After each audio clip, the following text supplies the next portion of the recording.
Hello guys, আসসালামু আলাইকুম। আশা করি আপনারা ভালো আছেন, সুস্থ আছেন, সুন্দর আছেন। আমি আবার আপনাদের মাঝে উপস্থিত হয়েছি। আজ একটা ছোট্ট গল্প বলবো। আমার ফ্ল্যাটের পাশের ফ্ল্যাটে একটা আপা ছিলেন। তাকে আমি নিজের বোনের মতো ভালোবাসতাম। ওনার 9 বছরের সংসার ছিল। হাজব্যান্ডকে উনি ভীষণ ভালোবাসতেন, এত ভালোবাসতেন চিন্তার বাইরে। একদিন হঠাৎ করে ওনার হাজব্যান্ডের স্ট্রোক করলো এবং প্যারালাইজড হয়ে গেল। প্যারালাইজড হয়ে নাকি 9 মাস বেঁচে ছিল। তো উনি খুব দুঃখ করে গল্প করে বলতেন যে বিয়ে করে স্বল্প পরিসরে জীবনযাপন করেছি, রাগ নেই, ঝগড়া নেই, কোনো কিছু নেই, দুজন দুজনকে খুব ভালোবেসেছি। হঠাৎ করে একদিন খবর আসলো যে সে অফিসে মাথা ঘুরে পড়ে গেছে, হাসপাতালে নিয়ে গেছে।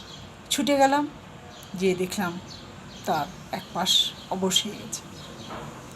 বলে সকালে উঠে আমার কাজ ছিল কি জানো, সকালে উঠে ছেলে মেয়েদের স্কুলে পাঠিয়ে আমার সাহেবকে নাস্তা খাইয়ে তারপরে সে পায়খানা করতো, তাকে উল্টা করে শুইয়ে সমস্ত শরীর মুছে দিয়ে গোসল করায়ে গা হাত পা মুছে হুইল চেয়ারে বসিয়ে রাখতাম।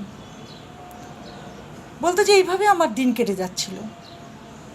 9 মাস পর যখন সে মারা যায়, হাসপাতালে ছিল 5 দিন।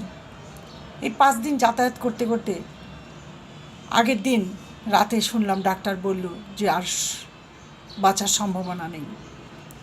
তখন তার সারা শরীরে হাত দিয়ে দেখলাম সমস্ত শরীর গরম, কিন্তু শুধু বুকের কাছটা ঠান্ডা হয়ে যাচ্ছে।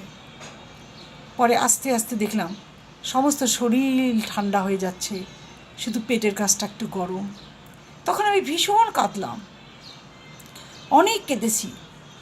কেঁদে টেদে বাসায় গেছি, বাচ্চাদের ঘুম পাড়িয়েছি, ঘুমিয়ে সকালে একটা সুতির শাড়ি সুন্দর করে পরে এসে দেখলাম সে মারা গেছে।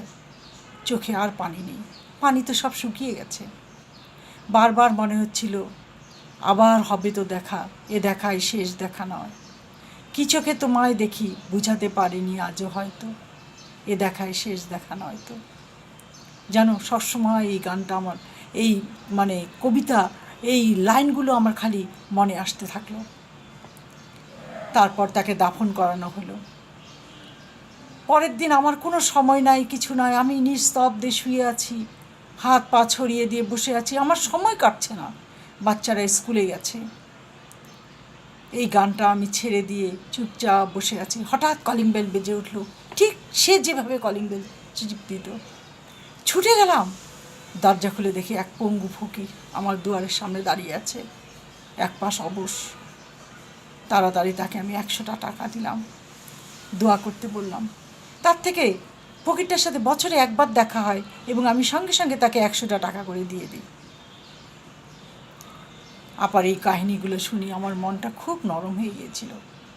সেই জীবন সংগ্রামী, জীবন যুদ্ধ করে মেয়েটাকে লেখাপড়া শিখিয়ে ভালো ঘরে বিয়ে দিল, ছেলেটাকে লেখাপড়া শিখিয়ে অস্ট্রেলিয়ায় পাঠিয়ে দিল।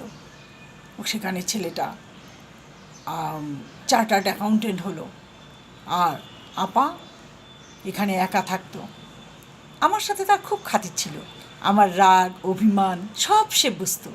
আমি যে একটুতে রেগে যেতাম, একটুতে কথা বলতে চেতাম না, সেইগুলো সব বুঝতো। তার সাথে এই দুষ্টু মিষ্ট দুষ্টামিগুলা সে খুব এনজয় করতো। হঠাৎ করে এসে বলতো, এই আমার ঘরে কিচ্ছু খাবার নেই, আমার রাঁধতে ইচ্ছা করছে না, আমাকে কিছু খেতে দাও। তাড়াতাড়ি করে আমি তাকে দুপুরে ভাত টাত খাইয়ে দুজনে মিলে বহুতক্ষণ গল্প করতাম। তারপর দুজনে হাঁটতে বেরোতাম, হেঁটে আসতাম। আজকে আপা চলে গেছে অস্ট্রেলিয়ায় ছেলের কাছে, ছেলে তার মাকে নিয়ে চলে গেছে। মাঝে মাঝে ফোন করে, কিন্তু আমার খুব ভালো লাগে যে আপা অস্ট্রেলিয়ায় ছেলের কাছে আছে, মেয়ের কাছে আছে, সুখে আছে। মেয়েও অস্ট্রেলিয়ায় চলে গেছে, কিন্তু আমার কানে শুধু এখনও এটা বাজে যে আবার হবে তো দেখা, এ দেখায় শেষ দেখা নয়। কি চোখে তোমায় দেখি বুঝাতে পারিনি আজও হয়তো, এ দেখায় শেষ দেখা নয় তো।